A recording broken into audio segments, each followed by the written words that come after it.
Assalamualaikum warahmatullahi wabarakatuh. Alhamdulillahirabbil alamin.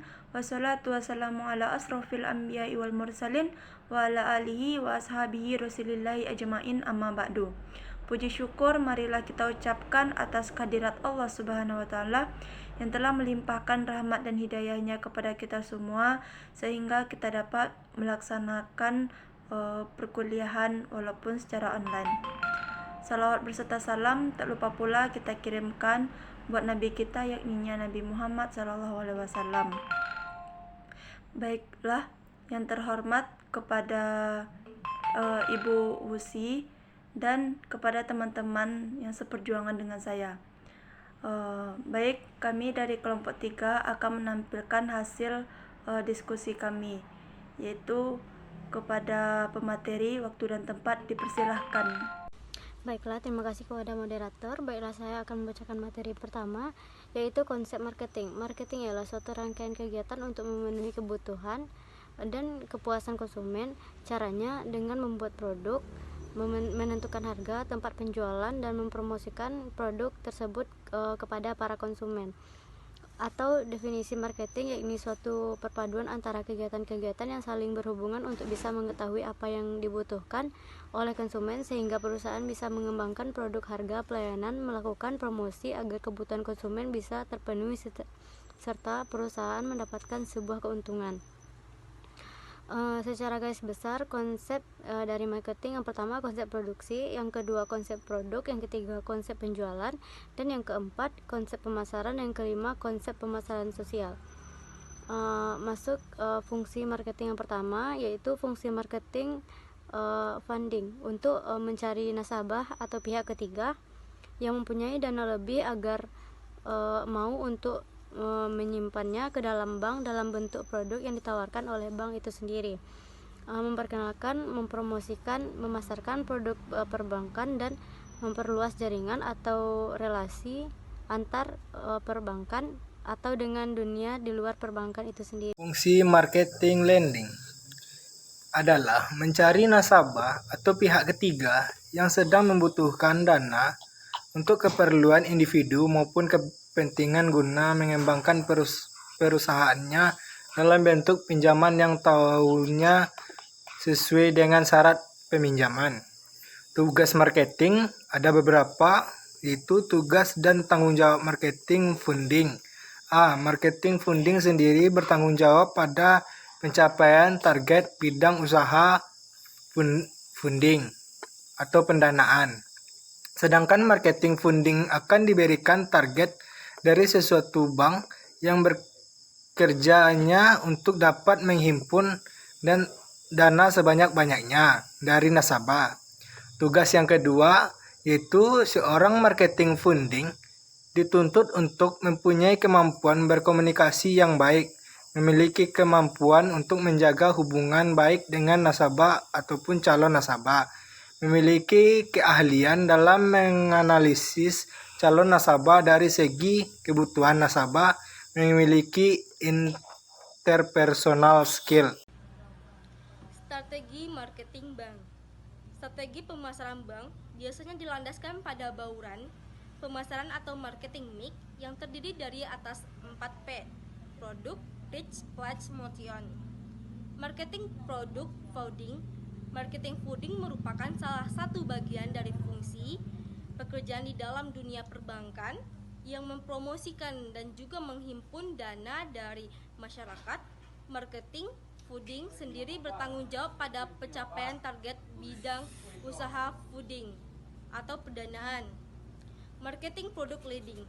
Marketing leading adalah sebuah fungsi pekerjaan di dalam dunia perbankan yang secara garis besar bertugas untuk menyalurkan kembali dana yang telah dihimpun oleh marketing founding kepada masyarakat, lembaga atau instansi, ataupun pihak swasta dalam bentuk pinjaman atau pembiayaan.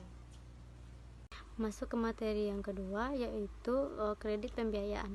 Konsep kredit atau pembiayaan menurut Undang-Undang Perbankan Nomor 10 Tahun 1998, kredit adalah penyediaan uang atau tagihan yang dapat dipersamakan dengan itu berdasarkan persetujuan atau kesepakatan pinjam meminjam antara bank dan pihak lainnya yang mewajibkan pihak meminjam melunasi utangnya setelah jangka waktu tertentu dengan pemberian bunga.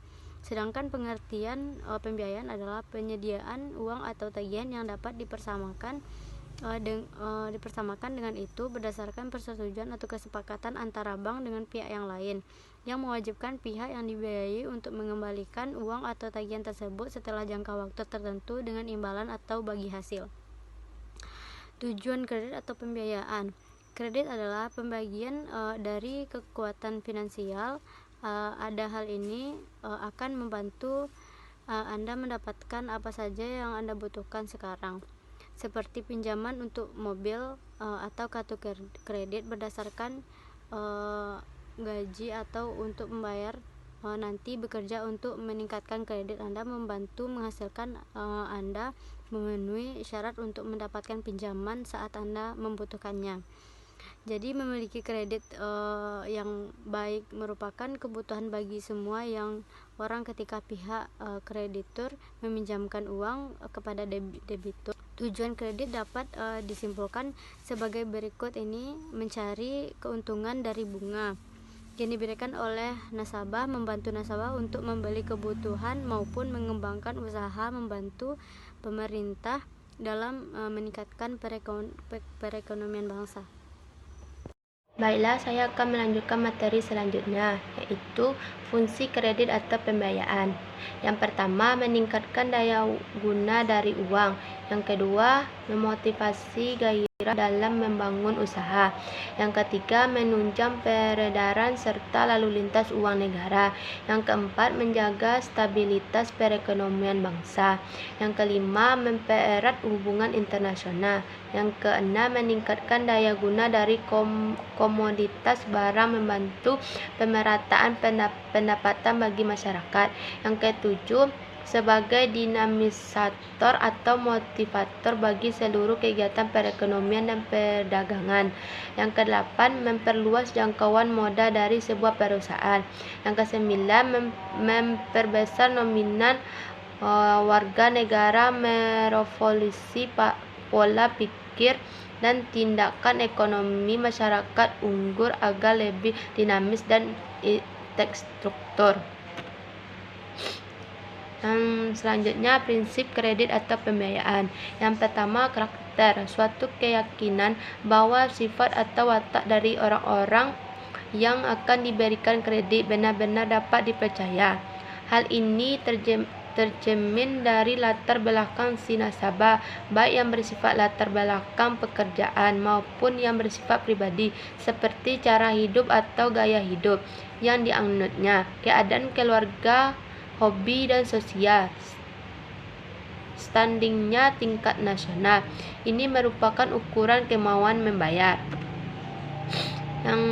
Yang kedua, kapasitas, yaitu untuk melihat nasabah dalam kemampuannya dalam bidang bisnis yang dihubungkan dengan pendidikannya. Kemampuan bisnis juga diukur dengan kemampuannya dalam memahami tentang ketentuan-ketentuan pemerintah. Begitu juga dengan kemampuannya dalam menjalankan usaha selama ini.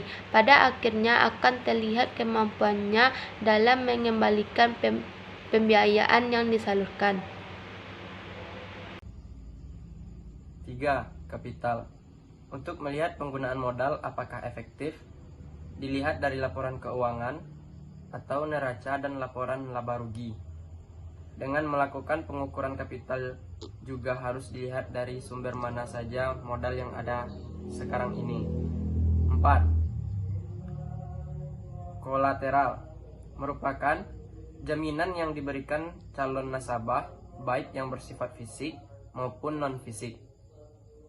Jaminan hendaknya melebihi jumlah pembiayaan yang diberikan. Jaminan juga harus diteliti keabsahannya, sehingga jika terjadi suatu masalah maka jaminan yang dititipkan akan dipergunakan secepat mungkin. 5. Condition atau kondisi. Dalam menilai pembiayaan hendaknya juga dimulai kondisi ekonomi dan politik sekarang dan di masa yang akan datang, sesuai sektor masing-masing, serta penilaian prospek bidang usaha yang dibiayai hendaknya benar-benar memiliki prospek yang baik, sehingga kemungkinan pembiayaan tersebut bermasalah relatif kecil. Analisis kredit atau pembiayaan. Yang pertama ada personality, yaitu menilai nasabah dari segi kepribadiannya atau tingkah laku sehari-hari maupun masa lalunya, seperti sikap, emosi, tingkah laku, dan tindakan nasabah dan menghadapi suatu masalah. Yang kedua, party. Party yaitu mengklasifikasikan nasabah ke dalam klasifikasi tertentu atau golongan tertentu berdasarkan modal, loyalitas, serta karakternya, sehingga nasabah dapat digolongkan ke golongan tertentu dan akan mendapatkan klasifikasi berbeda dari bank. Yang ketiga, purpose. Purpose yaitu untuk mengetahui tujuan nasabah dalam mengambil kredit, termasuk jenis pembiayaan yang diinginkan nasabah. Tujuan pengambilan pembiayaan dapat bermacam-macam. Sebagai contohnya, apakah untuk modal kerja atau investasi, konsumtif atau produktif, dan sebagainya. Yang keempat, prospek, yaitu untuk menilai usaha nasabah di masa yang akan datang menguntungkan atau tidak, atau dengan kata lain mempunyai atau sebaliknya. Hal ini penting mengingat jika suatu fasilitas pembiayaan yang dibiayai tanpa mempunyai prospek, bukan hanya bank yang rugi melainkan juga nasabah. Yang kelima, payment, merupakan ukuran bagaimana nasabah dalam mengambilkan kredit yang telah diambil atau dari sumber mana saja dana untuk pengambilan kredit. Semakin banyak sumber penghasilan debitor, maka akan semakin baik. Dengan demikian, jika salah satu usahanya merugi, maka masih dapat ditutupi oleh sektor lain. Yang keenam, profitability, untuk menganalisis bagaimana kemampuan nasabah dan mencari laba. Profitability diukur dari periode ke periode, apakah akan tetap sama atau akan semakin meningkat, apalagi dengan tambahan kredit yang akan diperolehnya. Yang ketujuh, protection. Tujuannya adalah bagaimana menjaga agar usaha dan jaminan mendapatkan perlindungan. Perlindungan dapat berupa jaminan barang atau orang atau